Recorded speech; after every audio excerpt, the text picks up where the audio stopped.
عبادت نہیں. اور یہ ذوالحجہ کی جو خاص عبادتیں ہیں حج ہو یا قربانی, اس کے بارے میں یہ عجیب بات نظر آتی ہے کہ اللہ تبارک و تعالیٰ ان دونوں عبادتوں کے ذریعے در حقیقت ہمیں اور آپ کو دین کی حقیقت سمجھانا چاہتے ہیں.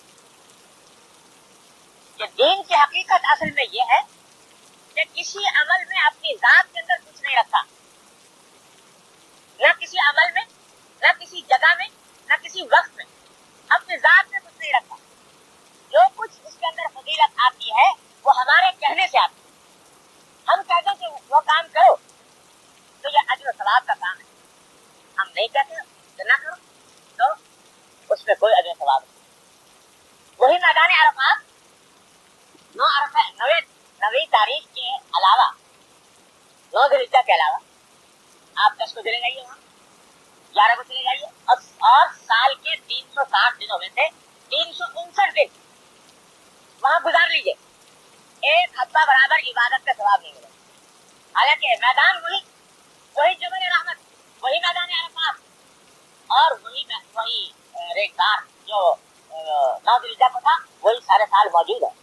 لیکن وہاں جا کر کوئی آدمی پورا پڑاؤ ہی ڈال دے تو کوئی عبادت میں اس واسطے کہ ہم نے نہیں کہا. ہم نے کہا کہ 9 ذوالحجہ کو آؤ, تو 9 ذوالحجہ کو آؤ گے تو عبادت ہوگی اور ہماری طرف سے اجر و ثواب کو ملتا ہی, اس کے بغیر نہیں ہوتی. تو اصل چیز نہ میدان عرفات میں کچھ ہے, نہ اس وقت میں کچھ ہے, نہ اس عمل میں کچھ ہے. جب ہم کہتے تو عمل میں بھی فضیلت پیدا ہو جاتی ہے, جگہ میں بھی فضیلت پیدا ہو جاتی ہے, وقت میں بھی فضیلت پیدا ہو جاتی ہے. آپ سب حضرات جانتے ہوں گے کہ اور جا کر مینا میں پڑاؤ ڈالیں. یہاں سے 8 تاریخ کی ظہر سے لے کر 9 تاریخ کی فجر تک کا جو وقت ہے وہ مینا میں گزارنا حجاج کے لیے مقرر فرمایا گیا. ان دنوں میں کیا اس 8 تاریخ سے لے کر 9 تاریخ تک کوئی کام ہے حج کا, اس میں نہ کرتے, نہ اس میں جمرات کی رمی ہے, نہ اس میں کوئی وقوف ہے, نہ کوئی اور کام ہے. بس یہ ہے کہ 5 نمازیں یہاں پڑھو. یہ 1 لاکھ نمازوں کو جو ثواب ڈوب رہے تھے مسجد حرام میں, اس کو چھوڑو اور جنگل میں جا کر 5 نمازیں اور کچھ نہیں کرنا, صرف 5 نمازیں. اشارہ اس بات کی طرف فرما دیا کہ مسجد حرام نے بھی اپنی ذات میں کچھ نہیں رکھا.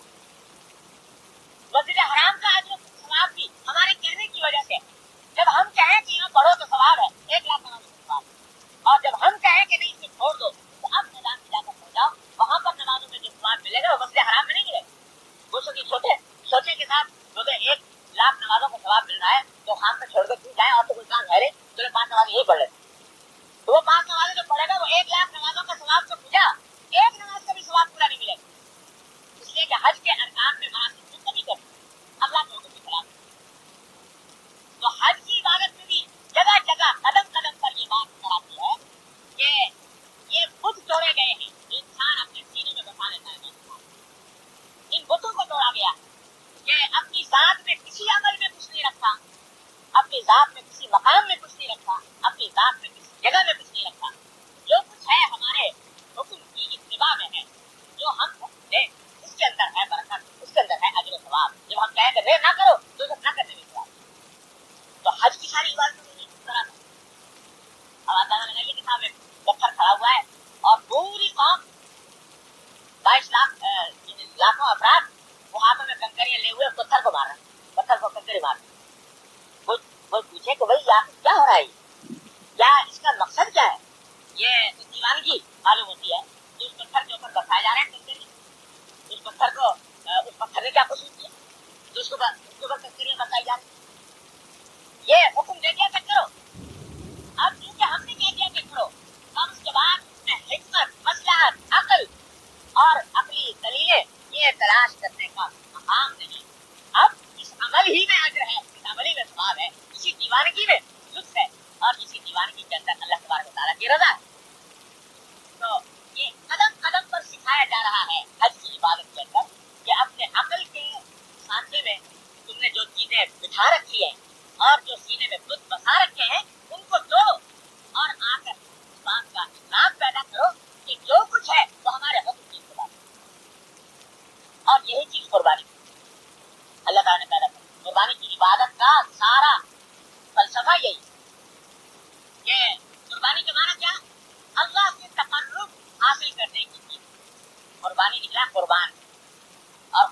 ہوتا ہے قرب.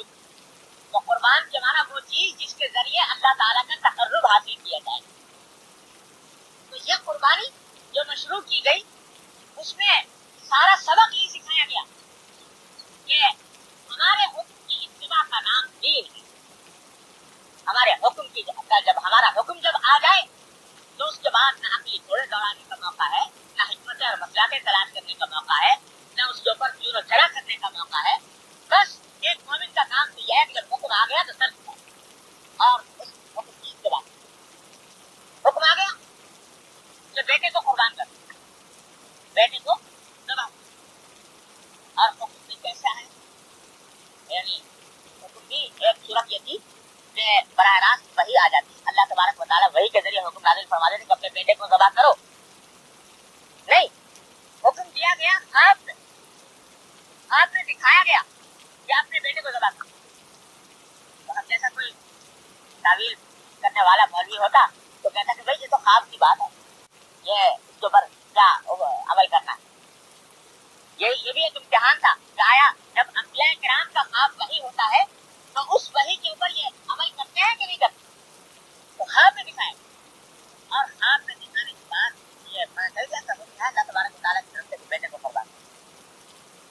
تو باپ نے پلٹ کر یہ نہیں پوچھا کہ اللہ یہ حکم آخر کیوں دیا جا رہا ہے, اس میں کیا حکمت مطلب ہے. کوئی دنیا کا قانون اخلاق کسی بھی نظام زندگی کا وہ دیکھ لیجیے, کوئی بھی اس بات کو اچھا نہیں سمجھ سکتا کہ باپ اپنے بیٹے کو ذبح کرے. عقل کی کسی میزان پر تول کر دیکھیے تو یہ حکم عقل کی میزان پر قطع نظر نہیں آتا. لیکن آ گیا ابراہیم صلی اللہ علیہ وسلم نے پلٹ کر پوچھا نہیں کہ اللہ میاں اس میں مسئلہ کیا حکمت کیا ہے, بلکہ بیٹے سے جو بات کی وہ بھی اس کو ٹیسٹ کرنے کے لیے, اس کو آزمانے کے لیے کہ یا بولے یا انی ارانی انہیں آرام سے بنا میں منظور مارا تھا کہ بیٹا خواب میں نے دیکھا ہے کہ میں ذبح کر رہا ہوں, تو بتاؤ تمہاری کیا رائے. اب بتاؤ تمہاری کیا رائے ہے. یہ اس لیے نہیں کہ ان کی رائے اگر نہیں ہوگی تو نہیں کروں گا, بلکہ اس لیے تاکہ بیٹے کو بھی دیکھیں کہ یہ کس پانی میں اور یا اللہ تبارک و تعالیٰ کے حکم کے بارے میں اس کا تصور کیا ہے. بیٹا بھی ابراہیم صلی اللہ کا بیٹا, اور وہ بیٹا جس کی صلب سے سید الاولین والآخرین صلی اللہ علیہ وسلم کی اس بیٹے نے پلٹ کر یہ کہا کہ ابا جان مجھ سے کیا جرم سرزد ہوا, کیا قصور میرا ہے کہ مجھے موت کے گھاٹ اتارا جا رہا ہے, اور کس جرم سے مجھے سزا دی جا رہی ہے, کیا اس میں حکمت بنتا ہے. ایک ہی جواب تھا بیٹے کے پتر, کیا اب تم عالما تمر, ابا جان جو حکم آیا ہے اس کو کر گزریے, اور جہاں تک میرا معاملہ ہے تو سزا جنونی انشاءاللہ آپ سے صبر کرنے والوں کو پائیں گے. میں آہو بکا نہیں کروں گا, میں چلاؤں گا نہیں, روؤں گا نہیں, میں آپ کو اس کام سے روکوں گا نہیں, آپ کا گزر.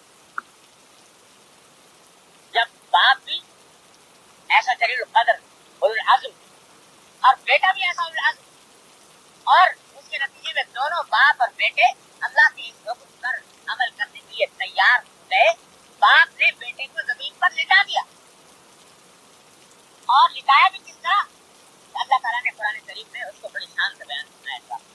فلما اسلم وتلہ للجبین, جب باپ اور بیٹے فلما اسلم, جب باپ اور بیٹے دونوں جھک گئے, اور اس کا ایک مطلب یہ ہے کہ جب باپ اور بیٹے دونوں اسلام لے آئے, یہ بھی اسلام کے معنی کیا ہے, اور اسی سے اشارہ کیا کہ اصل اسلام یہ ہے کہ حکم کیسا ہی آ جائے اس سے دل پر آرے کیوں نہ چل جائیں, اور اس سے عقل کے خلاف کیوں نہ معلوم ہو, اور اس سے جان اور مال اور آبرو اور جذبات کی کتنی قربانی کیوں نہ پیش کرنی پڑے, لیکن انسان اپنے آپ کو اللہ کے حکم کے آگے جھکا دے, یہ ہے اسلام.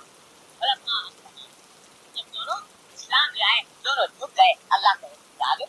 وَتَلَّهُ لِلْجَبِينِ, اور باپ نے بیٹے کو پیشانی کے بل لٹایا. اس نقطے کو قرآن نے خاص طور سے زور دے کر بیان کیا کہ باپ نے بیٹے کو پیشانی کے بل لٹایا. پیشانی کے بل اس لیے لٹایا تاکہ ایسا نہ ہو کہ اگر سورج سامنے آ جائے تو کہیں ایسا نہ ہو کہ چلتی ہوئی چھری رک جائے. بیٹے کی پیاری صورت دیکھ کر چلتی ہوئی چھری رک نہ جائے, اس واسطے پیشانی کے بل. فلما وَكَلَّهُ لِلْجَبِينَ. تو کیا ہوا؟ یہ کام انہوں نے اپنے حصے کا کام پورا کر دیا، باپ نے بھی بیٹے نے بھی. اللہ تعالیٰ فرماتے ہیں کہ جب میرے بندوں نے اپنے حصے کا کام کر لیا تو اب مجھے اپنے حصے کا کام کرنا.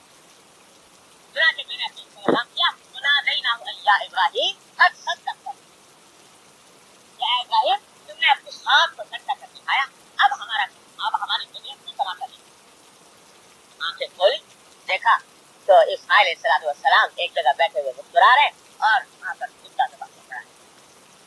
اللہ تبارک و تعالیٰ نے یہ پورا واقعہ در حقیقت جو قربانی کی عبادت کی بنیاد ہے، یہ روز اول سے یہ بات بتا رہا ہے کہ قربانی اس لیے مشروع کی گئی ہے تاکہ یہ احساس اور یہ علم اور یہ معرفت انسانوں کے دل میں پیدا ہو کہ اللہ تبارک و تعالیٰ کا حکم ہر چیز پر موقع رکھتا ہے. اور دین در حقیقت نام اتباع کا ہے. جب اس کا حکم آ جائے پھر عقلی گھوڑے دوڑانے کا موقع نہیں، حکمت اور مصلحتیں تلاش کرنے کا موقع نہیں. یہ آج کی جو گمراہی ہمارے معاشرے کے اندر پھیلی ہے وہ یہ ہے کہ ہر اللہ کے حکم میں حکمت تلاش کریں. اس کی حکمت کیا ہے؟ اس کی مصلحت کیا ہے؟ اس کا عقلی فائدہ کیا ہے؟